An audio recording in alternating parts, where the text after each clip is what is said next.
Once upon a time, in a tiny village, there lived a very rich old woman who was so mean that she would not spend a dime of her money if she could help it. Her house was the most ramshackle in the village. Her clothes were old and ragged, and she lived on most of the frugal diet. She had no friends because she did not trust anyone. All she says is, they are after my money, they are after my money. And she would say to herself and turn away from anyone who tried to be friends with her. She had no family because they were fed up with her mystery ways and they all had to move away. So she lived alone. She did not trust the banks, so she kept her money hidden away in her house. No one knew where. None of the villagers have entered her house before, and she would not let anyone enter. All she will say is, they are after my money. She will say, and she will shut the door on their face. The villagers who would whisper among themselves about her fabulous wealth and wonder to whom it will go once she is dead. For the children, she had none. One day, a young fine African man was on his way to the city in search of a fortune, and while he was passing through the village, he heard the villagers talking among themselves about the rich old woman. And he thought to himself, this is a good way to make my fortune. Thought the old young man, and I will make the old woman leave all her money for me. He picked up his bundle immediately and started walking towards the old woman's house, and he knocked on the door. And the old woman said, go away. And the young man said, Auntie, don't you recognize me? I'm your long lost nephew. Don't you remember me? And the young man refused to go away. Instead, he made himself more indispensable. He would fetch water, carry, cook, and clean, and do everything that the old woman asked. Of course, he kept his eyes sharp out for the treasure.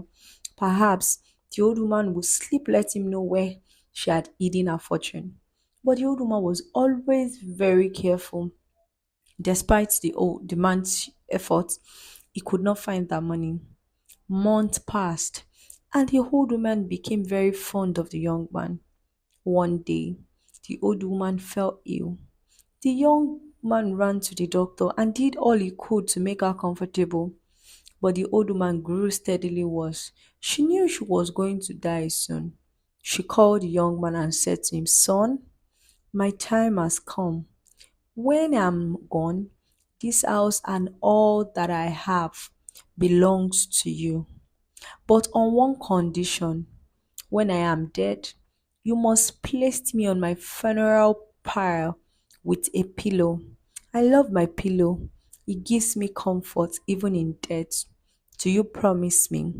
The young man promised solemnly. After all, the old woman was giving him a house and all that it contained, by which he was sure she meant all her money. Her request was a small condition to fulfill in return of her fortune.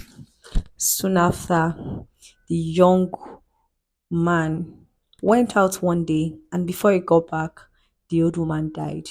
The young man did as promised. He performed the old woman's wish, and upon her prayer, he placed the tattered old pillow which he loved so much.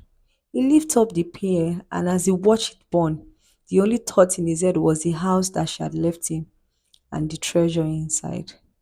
As soon as the funeral was over, he rushed back to the house and began to search and began to search. He could not search. He began to search and he began to search. He turned the cupboards upside down.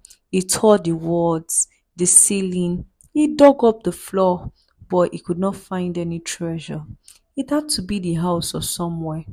He went over every inch of the house again with no success. He was exhausted.